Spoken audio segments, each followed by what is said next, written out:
I kept trying to think of what in the world am I going to say. So I came up with something. I came up with investing. And I'm hoping that you guys kind of enjoy it and like it and think about that. So I hang out with a lot of investor friends, and about 20 years ago, I have a friend named Mick, and he used to come in where I used to work, and he used to say, Mary, you've got to be a landlord. And I used to say, no, I'm not. And he used to say, okay.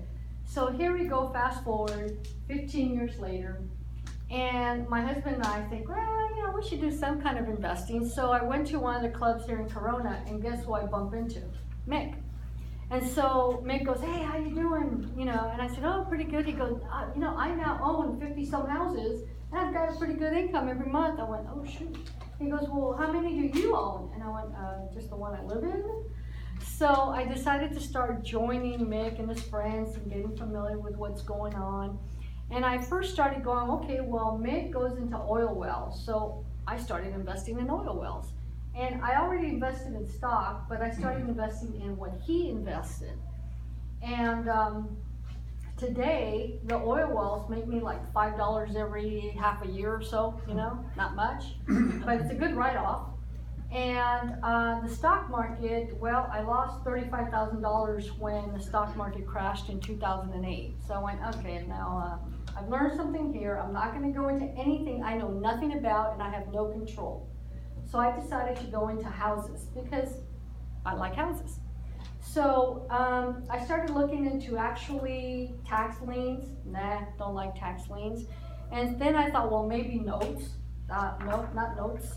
So I said, I want something I can physically touch, own, do something, control it, and everything else. So I started wanting to buy a house. So I bought a house.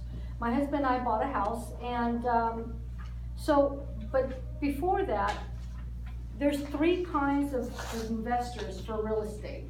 There is the wholesaler who will buy and wholesale it out. There is the landlord, which is a buy and hold investor. And the third one is the buy and flip, which all of you know about a buy and flip guy. You always see these signs that say, I buy houses.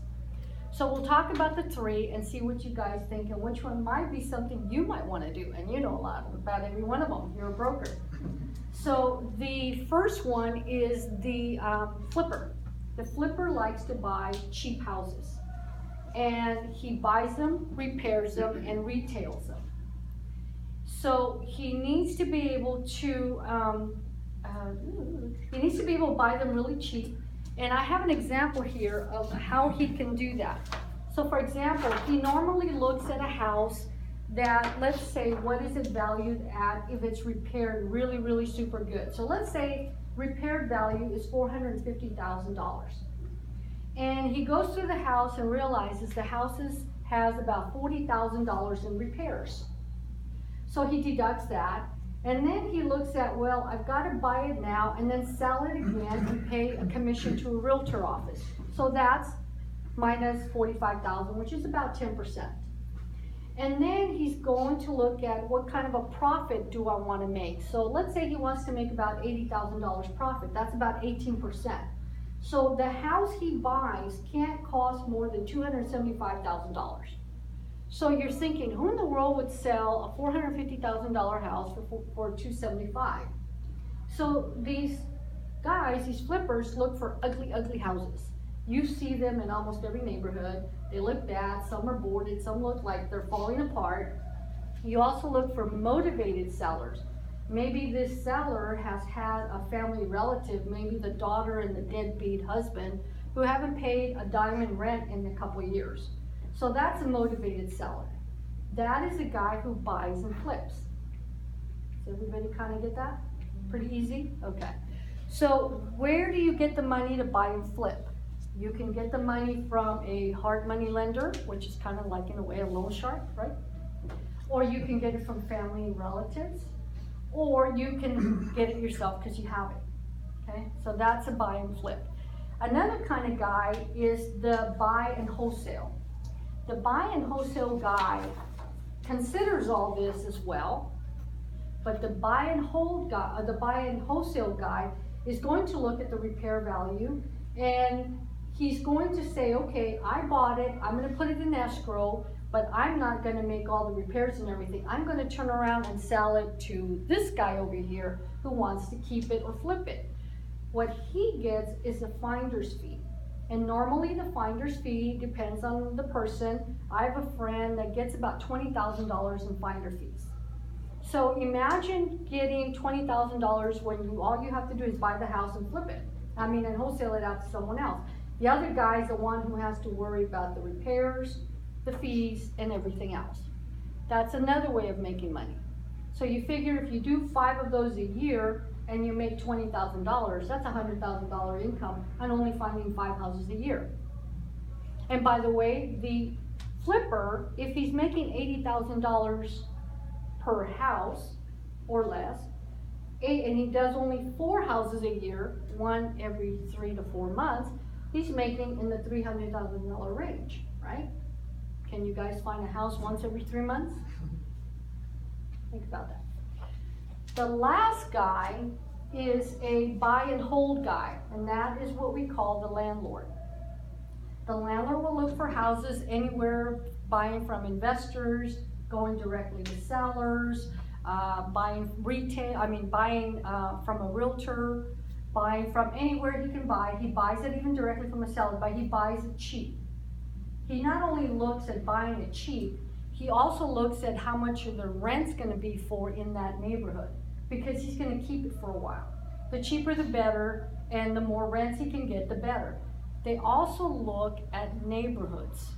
Is it an A neighborhood, B, or C neighborhood? Now remember, he's not gonna live in it, he's just gonna rent it. However, some wholesale or landlords like to be able to keep it for 5 years and sell it, so they might worry about resale costs. So that's what a landlord worries about. So let me give you an example of a landlord.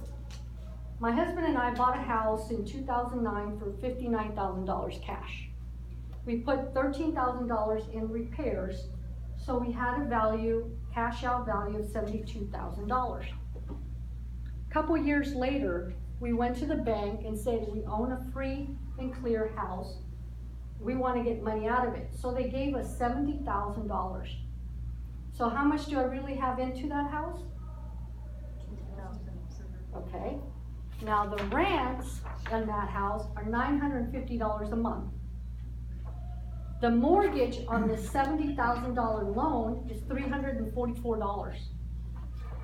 Minus $100 for taxes and insurance, minus $50 for maintenance. My profit is $456 a month. Where can you get $2,000 out of pocket and get $456 a month? Pretty good, huh? Yeah. Now, I have a friend, my husband and I are very, very conservative, so we didn't do a lot of that. And most of the houses were bought in 2009 and 2013. That's where a lot of people made a lot of money. I have a friend of mine that in 2009 had already graduated from college with a BS degree in biology. He finished his first year of medical school.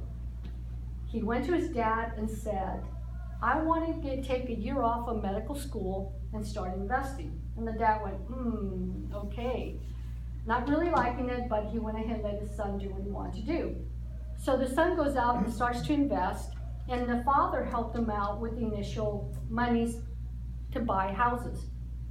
This guy, 6 years later, by the way, he never went back to medical school. But 6 years later, he now owns 144 houses.